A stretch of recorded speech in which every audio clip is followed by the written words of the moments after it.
Hey there, gorgeous! The Givenchy Antigona has been out now for more than 10 years. You might be wondering, is this bag still in style? Today I'm going to be sharing with you my opinion on whether or not this bag is worth it to add to your collection, which includes what fits inside, the pricing, features, as well as the wear and tear over time, and how to get this bag potentially on a discount. At the end of this video, I will be modeling this bag and sharing with you my top styling tips, as well as a way that you can use the strap as a belt. Let's get into it.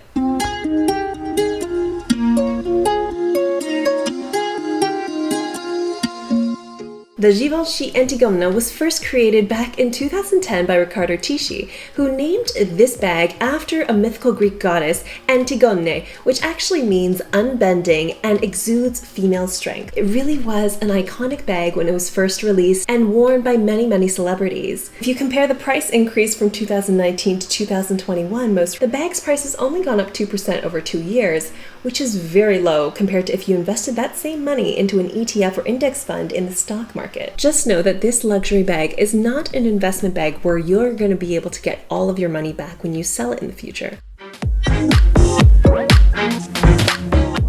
If you follow me regularly on my videos, you'll know that I'm quite accident prone, so I'm sorry about the band-aid on my finger that will get in the way of this video. The Givenchy Antigona is known for its trapezoid shape and really structured body. The bag itself comes in many different types of leathers, but the one I have is a smooth box calfskin leather, which is quite glossy by itself and reflects the light. On the front of the bag, there's a small logo that says Givenchy, as well as a puffed raised leather piece in a triangular trapezoid shape. There are two very stiff short handles that are sewn into the bag that you can use as a top handle or in the crook of your arm. Then there's also a longer strap, which is detachable on both ends that you can take off completely if you don't like the look of the straps themselves. You can easily unlink the straps from each other by matching up the small little gap. Each end of the strap has an interlocking piece that fully rotates 360 so that the straps never get twisted. On the metal part here, you also see the logo Givenchy spelled out, as well as two triangular shaped hardware pieces that are screwed in completely. The strap itself is made of double layered leather so you don't see the rawhide. One thing to note is that this bag is very heavy when you compare it to most other bags of this size, and that's due to the weightiness and thickness of the leather that it's made out of. So if you don't like carrying heavy bags, I would caution you before you buy this, especially if you compare it to a more slouchy bag like my Longchamp Le Pliage. On the sides of the bag, you'll also see some additional leather detailing. Actually, one of my favorite parts of this bag is the zipper. It is so robust and thick, which makes it easy to open and close without it getting caught on anything inside or exterior, which is great when you like filling your bags. Inside the bag, you have a long zippered compartment that fits most things like your cell phone, as well as a leather piece that says Givenchy made in Italy. For authentication purposes, if you flip this particular leather piece on the other side, you'll have your date code, as well as one large, one small compartment here that you can put your pens, as well as other small miscellaneous items. And of course, you have a very large compartment that I've been able to fit quite a few things, including a sweater in here. And the lining itself is 100% cotton. The stitching is really beautifully done considering how thick the leather is. At the bottom of the bag, you'll find two leather pieces that act as the feet of the bag, so it raises the rest of the bag off the floor to protect the bottom. This bag also comes with a dust bag that has Givenchy on it. I don't know where it is exactly right now. I will pop a picture in here just to show you what it looks like. In terms of the wear and tear of this bag over 6 years, I do see a couple small scratches along the surface, which is a bit more pronounced because the leather itself is shiny. There's a bit of a scuff around the edge right here. In the bottom foot area, there's a tiny small indent. I don't know if you can see, but there's also a long scratch on this part of the metal. Of course, you do see a bit of fading in the interior lining. I often see two main problems with used Givenchy Antigonas. One is that the top handle straps are misshapen and pushed to a specific side. I think that comes down to either filling it up with really heavy items and then holding it on one angle of the strap for too long, or by storing it incorrectly and having a weight on the shoulder straps. Another common problem is that the box of this can become misshapen. It happens a bit more often in the grained goatskin leather. I use this bag quite often, especially in the fall and winter times when I need to fit a little bit more in there, like a water bottle or a small sweater in case it gets cold. This bag is not that easy to travel with. Because the handles are so structured, you actually can't fit this bag upright when you put it under the airplane seat, and you have to put it downwards, which risks it getting scratched. Even though this bag is structured, there is a little bit of give to the bag, so it can expand slightly more when you put soft items in there. On a regular errand day, the Givenchy Antigona really fits most anything that you would want to bring, including a water bottle, a small cardigan, some snacks, and your sunglasses. My suggestion when packing in this bag is put the largest items in first and organize that before putting in the smaller items. Make sure any hard items are packed in the center of the bag, otherwise you'll see an indent just like this. In colder weather, you can still fit all your essentials, including a leather jacket in here.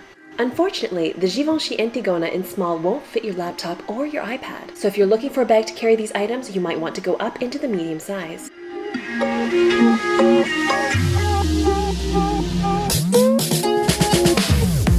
In terms of maintaining this bag, whenever it rains outside or the bag gets quite wet, just make sure to wipe it with a soft microfiber cloth and make sure it's fully dried before you put it away in your dust bag. You can also polish all of the hardware pieces using a jewelry cloth, but I normally don't really take the time to do that. If you want to clean the inside of the bag, it's actually quite easy because the lining itself is not fully stitched into the bag and you can pull it out. So what I'll do is I'll pull out all four corners of the bag and then I'll just wipe it. And then when you're done, all you do is stuff it back in.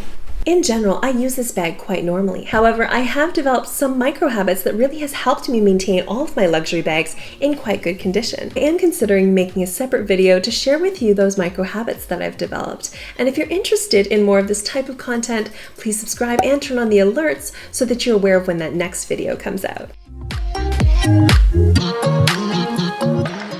Before I bought this particular one, I did take a look at quite a lot of the different materials as well as sizes before I made my final decision. So let me share with you some of my insights. When it comes to the sizings, there is a mini Antigona, as well as the small, which is the one I have here, as well as a medium and large. They've discontinued the largest size. So now you only have the mini, small, and medium. Which bag you choose partially depends on what use you have for this bag. I found that the small Antigona was perfect for my height and fit all the essentials that I needed. I seriously considered purchasing the medium Antigona for work because it is a beautiful structure and elegant work bag, but because of the thickness of the leather, I think the bag would be too heavy for me to carry on a regular basis. I found that the medium-sized Antigona looks a little bit disproportionate to my body and looked too big for me even though I'm 5'7". I find that the mini, while it's cute, can be compared to a lot of other brands and their smaller bags. Some of the other brands are more aesthetically pleasing and more unique for their size. The Antigona comes with a lot of different materials that you can choose from,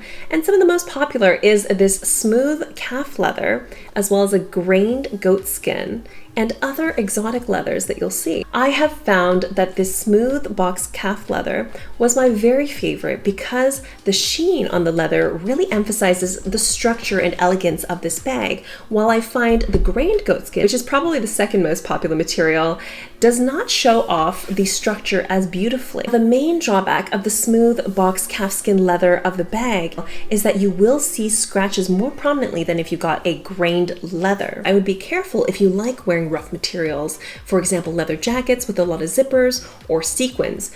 The Antigona has become an icon of the Givenchy brand and comes in so many different colors. I think the true beauty of the Givenchy Antigona is fully based on the simplicity of this bag. Personally, in my opinion, I think this bag looks most elegant in black and it's much easier to pair with other colors.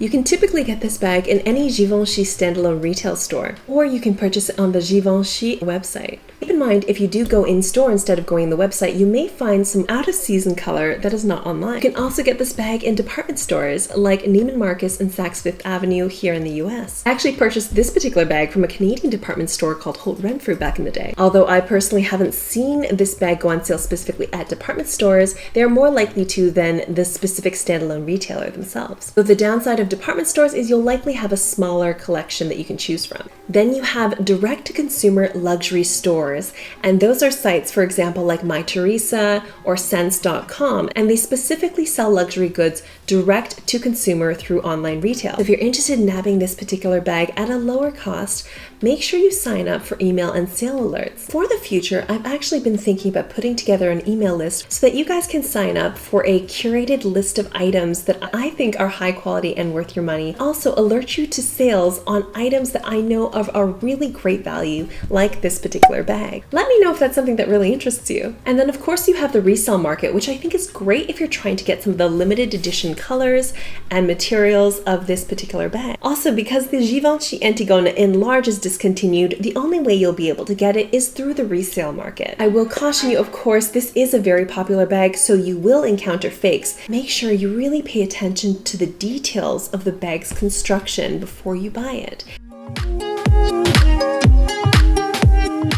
It's honestly so difficult to find a unique and classic bag at the same time, which I think this fits the bill completely. I've gotten so much use out of this bag that the cost per wear is quite low. I think this bag is worth it for you if you like going for more of a polished, elegant, classic style. I think it's especially worth it for those of you who live in a four-season climate where you can really get even more use out of this in the spring, fall, and winter seasons. I anticipate I'll be keeping this in my collection for a lifetime. Please let me know if I'm providing valuable or helpful information in this video by clicking the like button down below. Because the Givenchy Antigona is such a beautifully structured piece, it pairs really well with a structured dress like this. If you're still trying to decide on the color of your bag, I actually find it best to match the bag color to your hair color. That way, no matter what outfit you wear, you'll always have a consistent color scheme.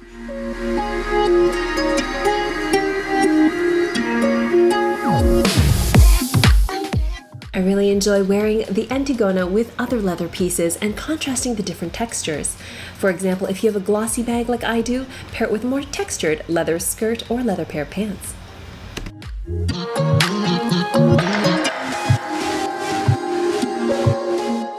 Although for most of my bags, I do like to go with gold hardware, I find for such an elegant bag like the Givenchy Antigona, the silver hardware gives it more of a rocker vibe.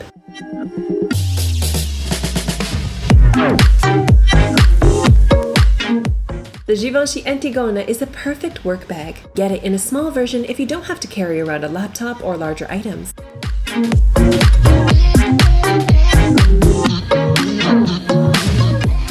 Otherwise, if you carry quite a few items to work, you may consider upgrading to the medium size.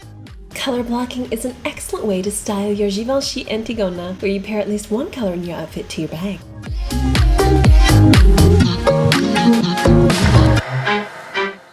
Instead of wearing the bag over the shoulder, you can always detach the straps completely and wear it in the crook of your arms. Because this luxury bag has such a clean look, it can easily be styled with other luxury items like this Gucci leather belt.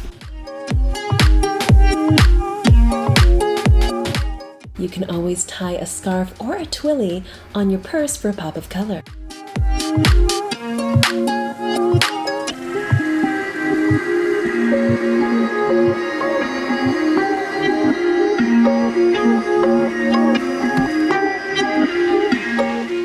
When you detach the shoulder strap, you can also turn it into a belt by clipping it together around your waist. This is perfect if you don't have an accessory or a belt that exactly matches your purse color.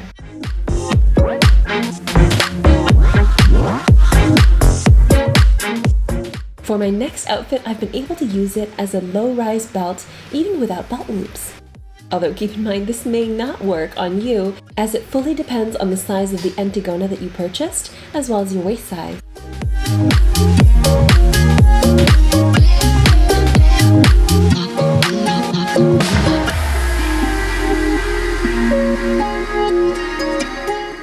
Tend to pack quite a bit for certain formal events, for example, as a wedding guest. I find the small Antigona is perfect for packing a little bit more than you usually do in a clutch. This bag looks expensive simply by the shape and construction of the bag without having too many logos across it, which makes it most suitable for office workwear. Thank you so much for watching. I can't wait to see you in the next one.